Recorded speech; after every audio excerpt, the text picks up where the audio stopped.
Hello, Eddie. Good to see you again.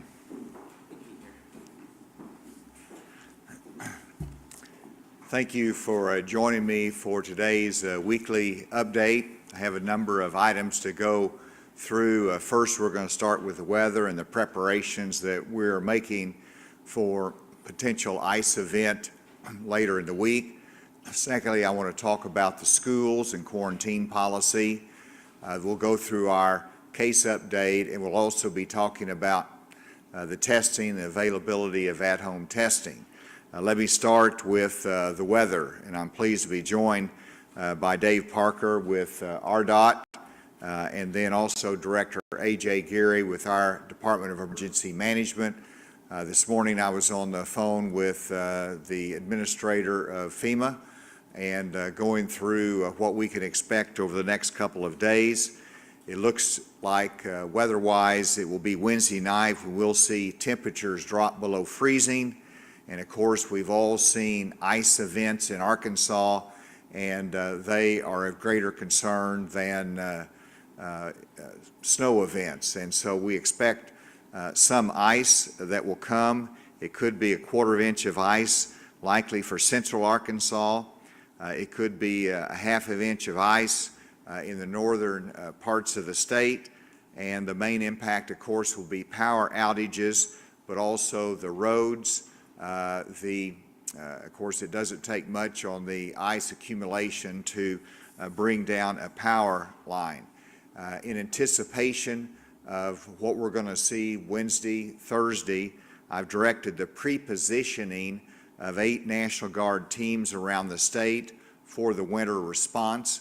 This has to be done in advance, and so they will be at different state trooper locations and headquarter locations, as well as centrally located. It'll involve about 88 of our National Guard, and they've done a tremendous job in a previous ice event that we've had, and I think it's smart to have those pre-deployed for response capability. In addition, I've signed an executive order that will allocate $250,000 in anticipation of recovery efforts. I'm grateful for all the plans that our utility companies are engaging in now to be ready for this, to get power lines restored in the event they come down. I, of course, encourage everyone to look at your travel plans and minimize those if there is that ice event that comes as we anticipate.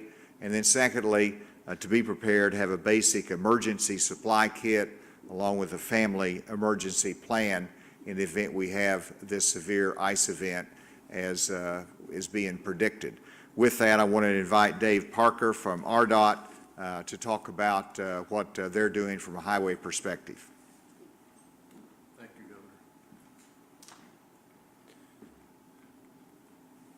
Governor. Hello, everybody. I'm Dave Parker. I'm the Public Information Officer for RDOT, as the Governor said just now.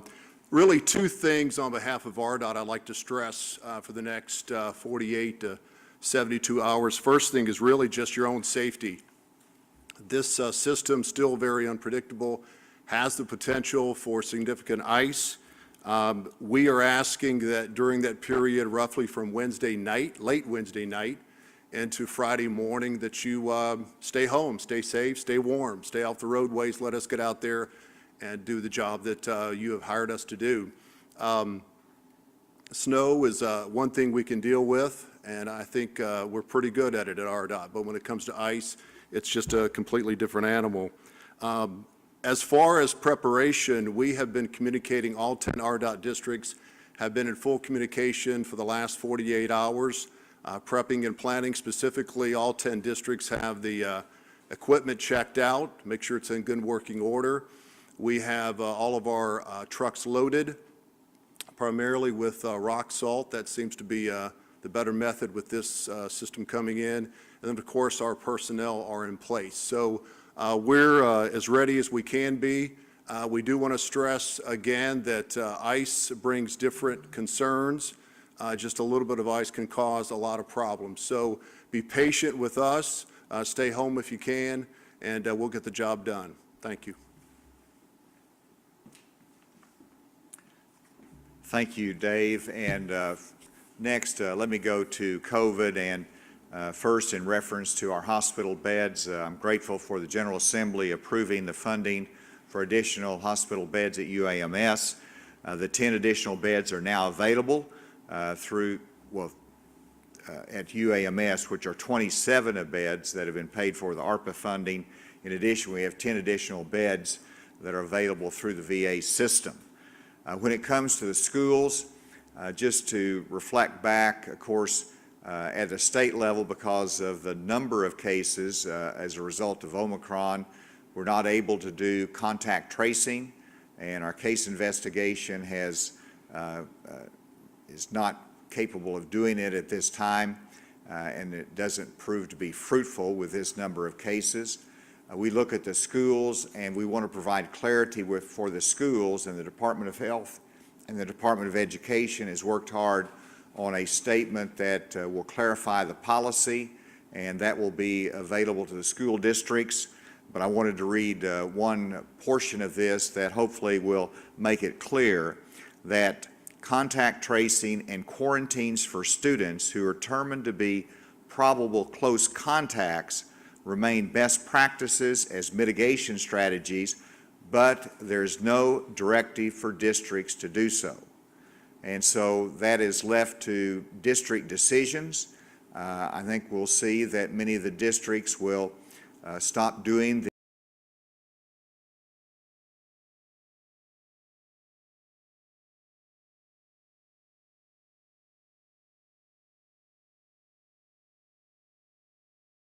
as well by 5,914. If you look at a week ago, we had over 89,000 active cases, down to 57,000. Next one, excuse me, I don't want to, the other one. The greatest lagging indicator are the deaths. We've had 39, which is a significant number of our Kansans that have been lost, and we regret that. Next, we'll see, again, the vaccinations. We've only given out right at 4,000 doses over the last 24 hours. This is low. It is what we have right now. We encourage everyone to get vaccinated, to get your booster shot. It's the best protection possible, and we want to continue to emphasize that. Let's go on to the next one. We'll see the hospitalizations have gone down 4, which is fairly flat, but and those on ventilators have gone down 8. Testing is a little over 9,000 tests, both PCR and antigen. Of course, this does not count the home tests that are done, but we still track that to see, particularly on the PCR test, as to what the individuals in Arkansas are doing whenever they feel ill. And then next, the counties, you can see the breakdown. The 3 leading counties, again, Pulaski, Benton, and Washington. And then I wanted to talk about our at-home test. First of all, as everyone remembers, we ordered 1.5 million at-home tests. The public has given out, have received well over 750,000 of these tests. We have additional number in inventory, and they're still available in different locations. But I also want to draw attention to a contribution of the Rockefeller Foundation that has launched Project ACT, or Access COVID Test, which is a public-private partnership to get more at-home tests available for those at the highest risk. They're working with multiple states, including Arkansas, and the test can be ordered from the website that's down at the bottom of the graphic, accesscovidtest.org. It will take 1 to 2 weeks via Amazon to have those delivered. Each household will receive 1 kit with 5 tests. And so we have our short-term solution, which is the test that we have available. You have your national website, but this is an additional resource to continue our emphasis on the availability of testing. And then let's go on to more specifics. These will be quick, but we'd like to see the flow chart as to the 7-day rolling average of confirmed and probable cases. and you see the two previous peaks and where we are now with Omicron and how it's declining. Next, active cases in the same way, a very rapid and steep decline of our active cases. Currently hospitalized, again, a lagging indicator. It's going down slowly, and we're going to continue to see that number probably steady this week, hopefully decline some. We always like to point out that, let's start on the right side, and this is the vaccination status, and 83% of the deaths as a result of COVID have not been fully vaccinated. On the hospitalizations in the middle, 82% of the hospitalizations have not been fully vaccinated, and then cases, 73.3% of the cases have not been fully vaccinated. The data points to the fact and the need to be vaccinated. Our positivity rate has declined down to 27.4%, so it's going down, and we hope that that continues. And this is that multi-colored chart that we showed about 10 days ago, where the youngest age group, 19 to 24, had started to decline, and now you see really a decline at every age group, and that is good news for us in reference to this Omicron variant. And with that, let me recognize Dr. Romero come for his comments, and then I'll ask Secretary Johnny Key to come as well.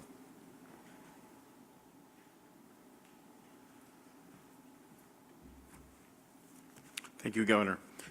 So as mentioned by the Governor, our trends in the number of cases is decreasing, and we expect it to decrease over the next week to 2 weeks.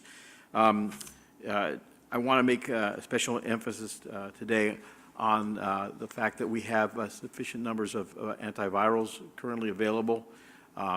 We do not have a lot of monoclonal antibodies, but we do have molnupiravir available for use. It's an oral antiviral agent. Individuals who have high risk factors and are positive or become positive should ask their physicians about these antivirals. Again, I also want to point out that vaccination is extremely important in continuing to control infection. Our vaccination rates among individuals 5 to 11 are much lower than the national standard, as are the adolescent group. Many of you have heard that that there is a possibility that we could have vaccines for children 6 months to 5 years of age in the coming months. And we will need to educate parents about the importance of these vaccines for children. Again, it's important to use your mask in the proper situations and to obtain a vaccination where appropriate. Thank you very much.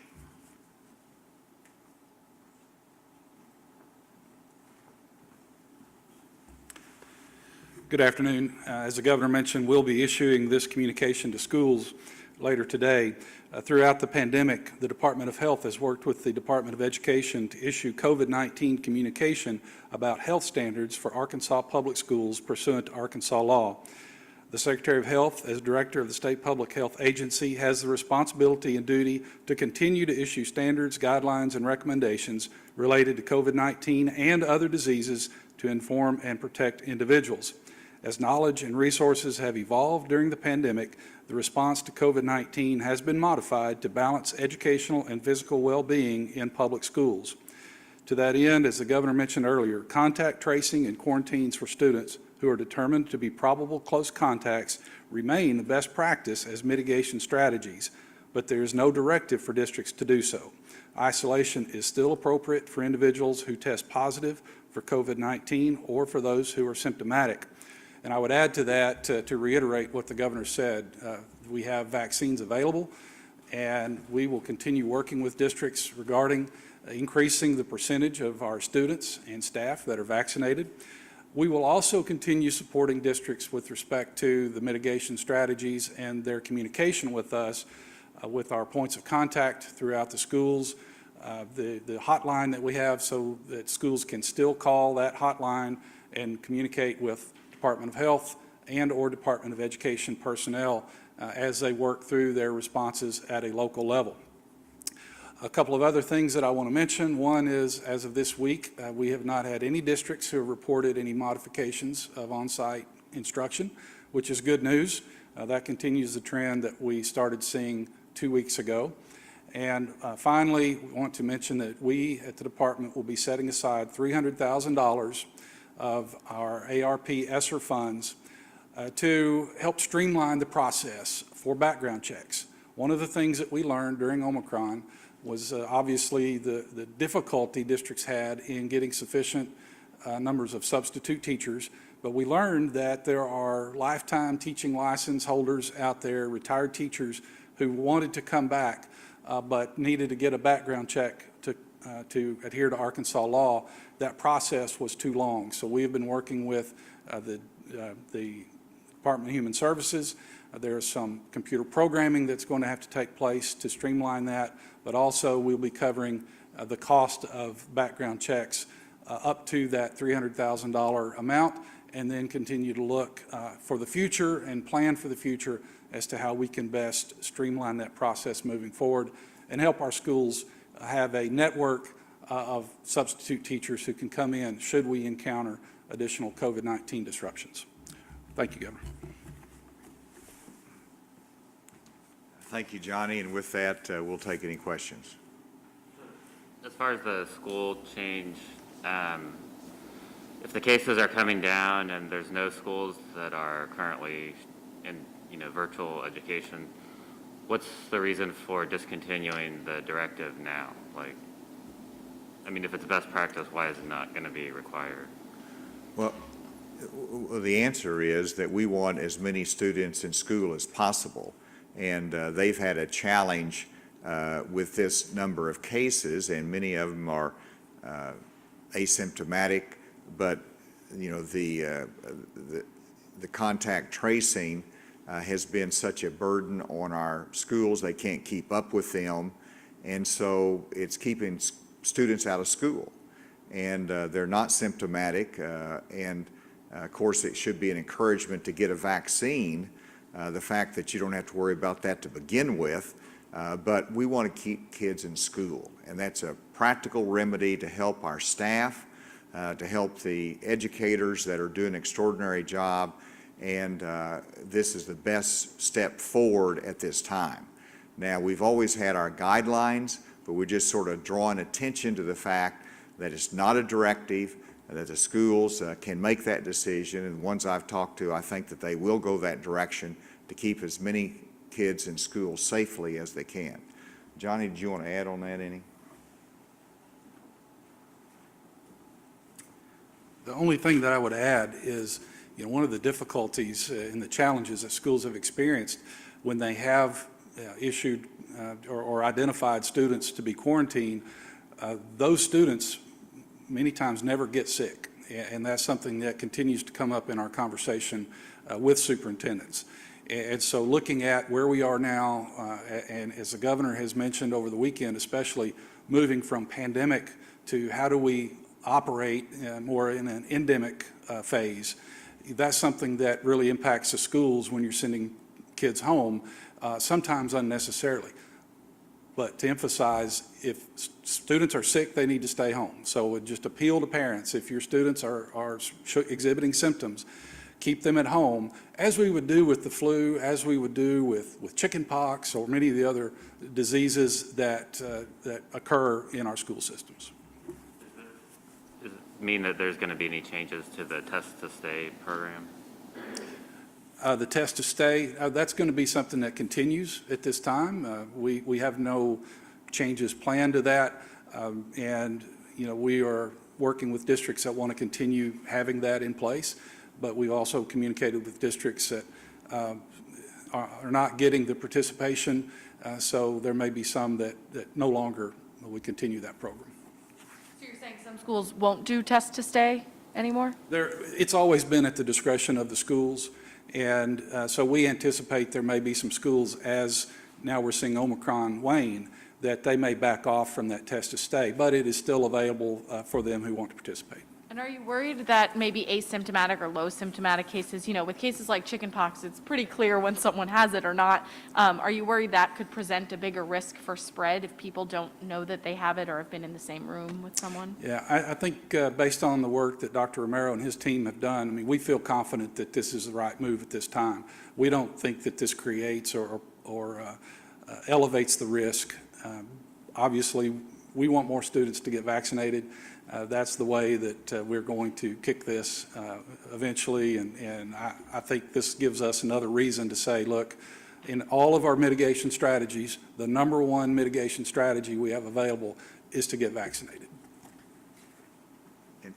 And Dr. Romero, feel free to jump in here if we get off track or anything, but I'll just make one other point. In talking to some of the educators, one of them told the story that a student was supposed to be quarantined, and they went through a fast food restaurant, the superintendent did, and saw the student that's supposed to be quarantined, and they were in there working, and said, "You're supposed to be quarantined." And he said, "I'm not symptomatic."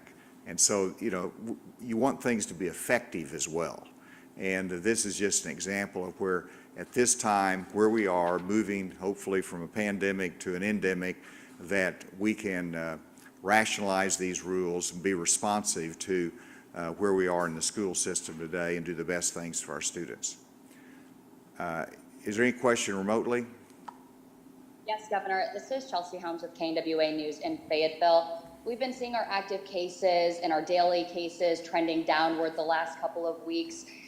So my question is this an accurate representation of what we're actually seeing in Arkansas with more and more Arkansans utilizing those at-home tests that are now available to them?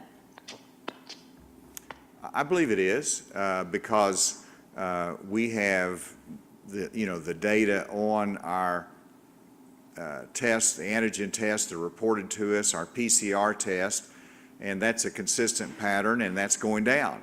It was going up, now it's going down. We recognize that there's many that are at-home tests that we're not getting information on, but that's always been the case. And so you can see the trend line, and you can also see that reflected in the positivity rate, and it's confirmed by the hospitalizations as well.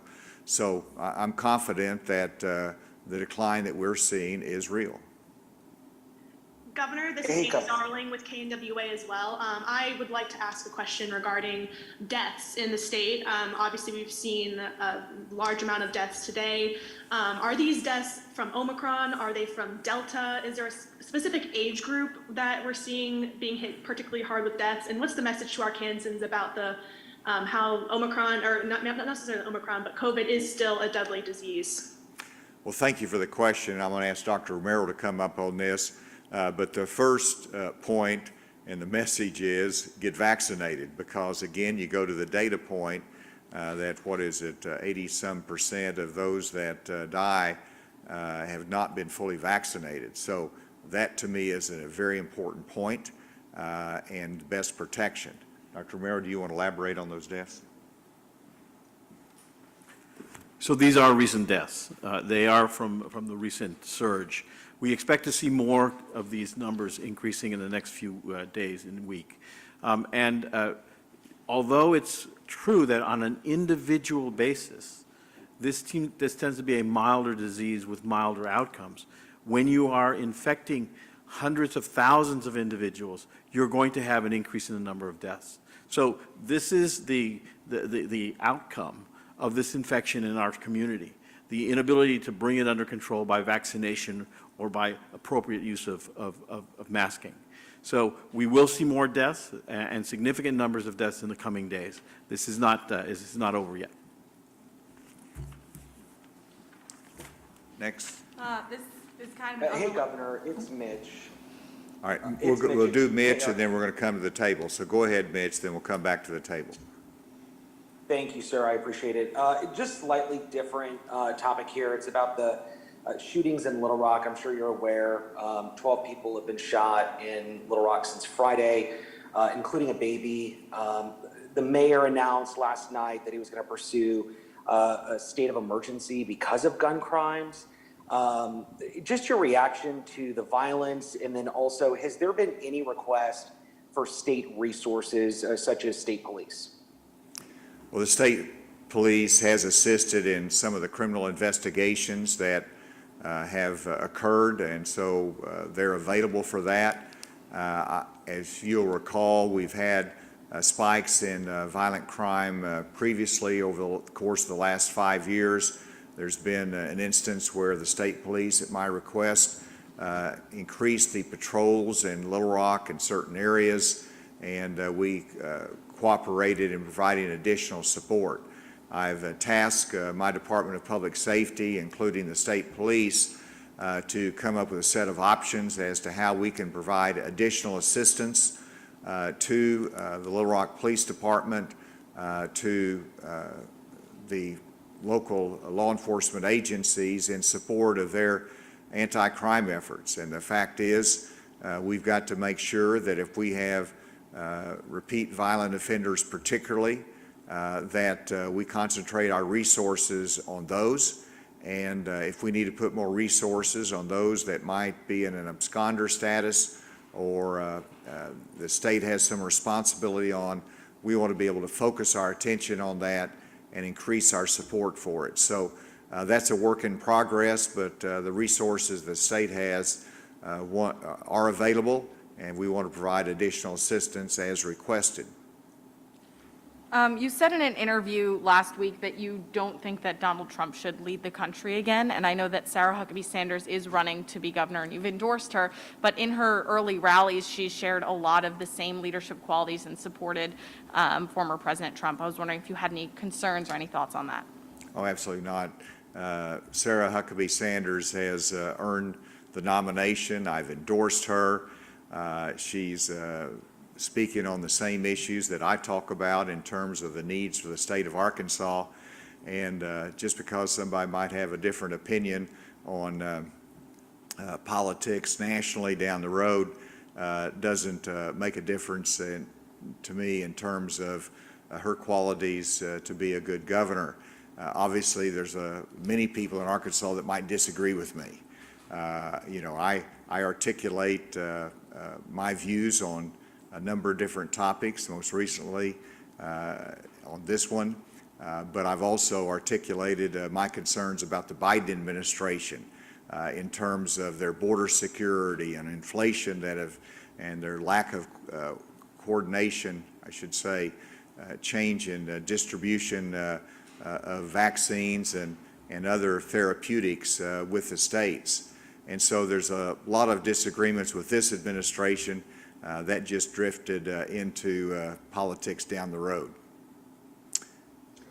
Good afternoon, Brett Rains. Quick question back on the weather preps. If memory serves, around this time last year, many Arkansans were concerned about rolling power outages as well as natural gas heating shortages due to weather events in other states. If you heard from our local utility companies, is that a concern this time? Not at this point.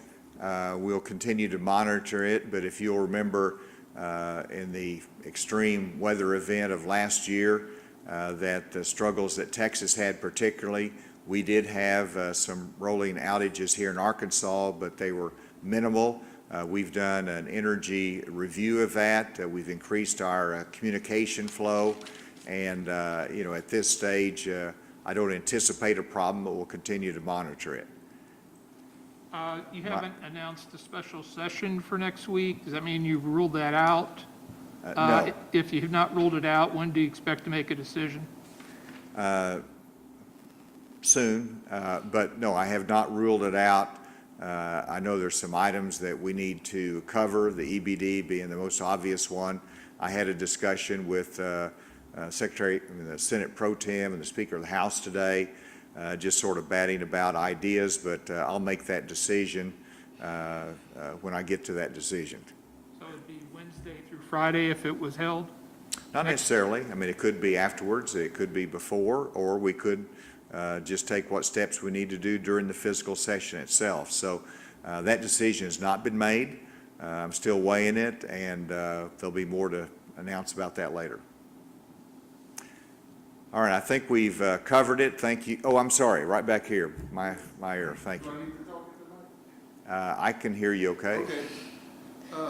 There were several schools here in the state, colleges, that received bomb threats today. And I was wondering, what are your concerns? My concerns are very deep, and anytime that you have a threat against one of our great institutions, it's unacceptable. And here we have our historically black colleges, university that have been apparently the target of this nationwide. And I hope that we can get our investigations complete so that we can know exactly the responsible party for it. But it's unacceptable, and it should not be tolerated, and I hope we can put an end to it. Would you be looking to support mental health resources as a response to this? In response to what? You know, a lot of the times that we've seen in the past events where there's, you know, bomb threats, or there have been reports of someone threatening to bring a gun to school, things like that, there's mental illness involved. I was wondering if, as a response, you would consider mental health support, or what things you would look into. Well, we need to increase our mental health support across the board in a number of different areas. And that will always be on the table if the need is there. We do have crisis response units in mental health. And so if there is a need for that, then we can certainly make those resources available. Thank you very much.